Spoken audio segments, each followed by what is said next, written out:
Selamat pagi, jumpa lagi bersama Ibu dalam pembelajaran jarak jauh Senin 10 Januari 2022.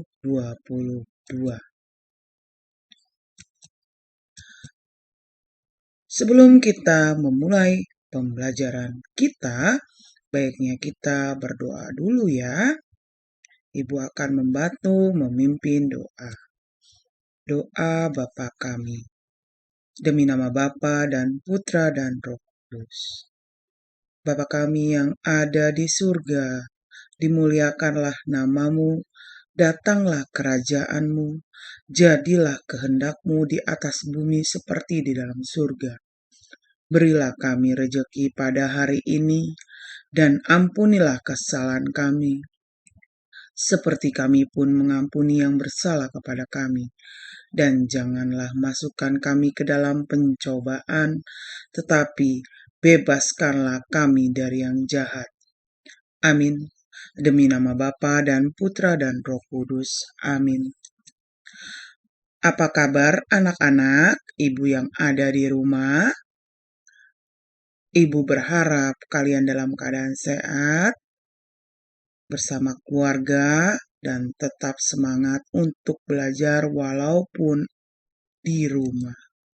Pembelajaran kita pada hari ini masih di tema 6, menuju masyarakat sejahtera, subtema 2, pembelajaran 1, pelajaran bahasa Indonesia.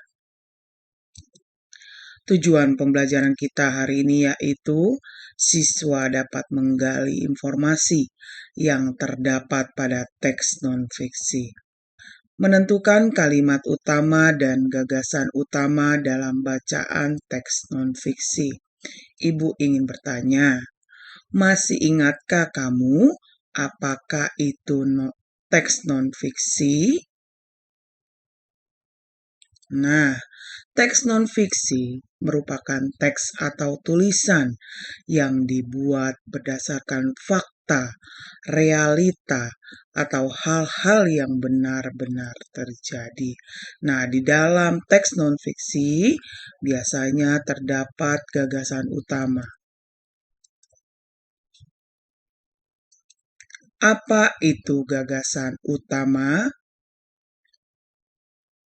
Gagasan utama adalah suatu gagasan atau ide yang sedang dibicarakan atau dibahas dalam sebuah paragraf.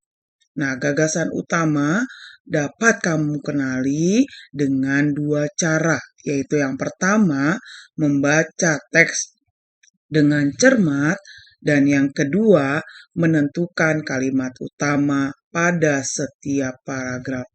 Apa sih itu kalimat utama? Kalimat utama merupakan kalimat bersifat umum dan mengandung gagasan utama. Jadi, di dalam kalimat utama terdapat gagasan utama. Paham ya? Kita lanjut. Ayo membaca. Nah, kalian bisa buka buku tema kalian, tema 6, halaman 27 dan 28. Hak sebagai warga negara Indonesia. Hak adalah sesuatu yang mutlak menjadi milik seseorang atau sesuatu yang seharusnya diterima seseorang. Hak warga negara Indonesia ditentukan dalam pasal-pasal Undang-Undang Dasar Negara Republik Indonesia tahun 1945 berdasarkan ketentuan dalam Undang-Undang Dasar Negara Republik Indonesia tahun 1945, hak warga negara Indonesia banyak bentuknya. Berikut beberapa bentuk hak warga negara Indonesia. Setiap warga negara Indonesia berhak mendapatkan perlindungan hukum. Hak ini dapat diperoleh warga negara Indonesia, salah satunya dalam bentuk perlindungan hukum saat menjadi saksi dalam perkara hukum. Perlindungan hukum juga bisa diberikan atas kekayaan intelektual seseorang seperti hak cipta. Sebagai contoh, hak cipta dalam penerbitan buku. Biasanya yang diberikan hak cipta atas isi buku adalah penulis atau penerbit. Selain itu, setiap warga negara Indonesia berhak atas pekerjaan dan penghidupan yang layak. Hak ini seperti yang telah diperoleh ibu-ibu PKK di tempat tinggal Siti melalui pelatihan membatik. Melalui pelatihan membatik diharapkan masyarakat, khususnya ibu-ibu PKK, bisa menciptakan lapangan pekerjaan demi meningkatkan kesejahteraan keluarga dan masyarakat. Satu lagi hak warga negara yang tidak kalah pentingnya untuk mencapai tujuan nasional Indonesia, yaitu memperoleh pendidikan dan pengajaran. Pemenuhan hak warga negara Indonesia ini dapat mencerdaskan kehidupan bangsa yang merupakan salah satu tujuan nasional Indonesia. Masih banyak hak warga negara Indonesia lainnya yang ditetapkan dalam Undang-Undang Dasar Negara Republik Indonesia tahun 1945. Beberapa di antaranya adalah memiliki kedudukan yang sama di mata hukum dan di dalam pemerintahan, kebebasan memilih dan memeluk serta menjalankan agama dan kepercayaan yang diyakini, mempertahankan wilayah negara kesatuan Republik Indonesia dari serangan musuh, serta kebebasan berserikat, berkumpul dan mengeluarkan pendapat secara lisan dan tulisan sesuai undang-undang yang berlaku. Penuhilah hakmu secara seimbang dengan cara melaksanakan kewajiban sebagai warga negara Indonesia. Nah, dari teks non-fiksi yang telah kita baca bersama, kita dapat menentukan kalimat utama dan gagasan utamanya ya. Paragraf pertama. Kalimat utamanya adalah hak warga negara Indonesia banyak bentuknya. Gagasan utama, hak warga negara Indonesia.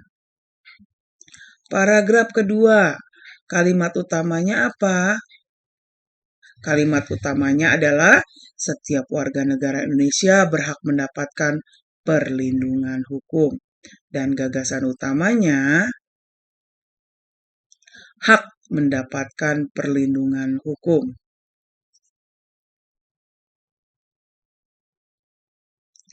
Paragraf ketiga, kalimat utamanya,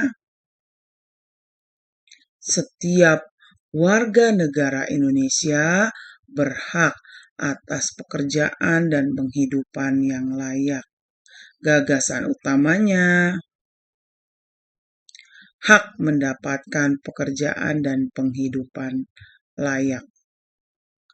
Selanjutnya paragraf 4, kalimat utamanya, hak mencapai tujuan nasional Indonesia, yaitu hak memperoleh pendidikan dan pengajaran. Gagasan utamanya, hak memperoleh pendidikan dan pengajaran. Dan terakhir, paragraf kelima, kalimat utamanya, masih ada banyak hak warga negara Indonesia lainnya yang ditetapkan dalam Undang-Undang Dasar 1945. Gagasan utamanya, hak warga negara ditetapkan dalam Undang-Undang Dasar 1945. Nah, kita sudah mempelajari mengenai teks non-fiksi dan menentukan kalimat utama dan gagasannya ya, atau ide pokoknya. Nah, semoga kalian bisa mengerti pembelajaran hari ini. Sebelum kita mengakhiri pembelajaran kita, baiknya kita berdoa terlebih dahulu. Ibu akan membantu memimpin doa. Demi nama Bapa dan Putra dan Roh Kudus. Salam Maria, penuh rahmat, Tuhan sertamu. Terpujilah engkau di antara wanita, dan terpujilah buah tubuhmu, Yesus. Santa Maria, Bunda Allah, doakanlah kami yang berdosa ini, sekarang dan waktu kami mati. Amin. Demi nama Bapa dan Putra dan Roh Kudus. Amin. Cukup sekian dulu penjelasan Ibu Guru untuk pembelajaran jarak jauh pada hari ini ya. Ibu berharap kalian dapat menyerap dan memahami pembelajaran yang sudah kita pelajari ya. Tetap semangat dan sampai jumpa pada pembelajaran berikutnya. Terima kasih, Tuhan memberkati.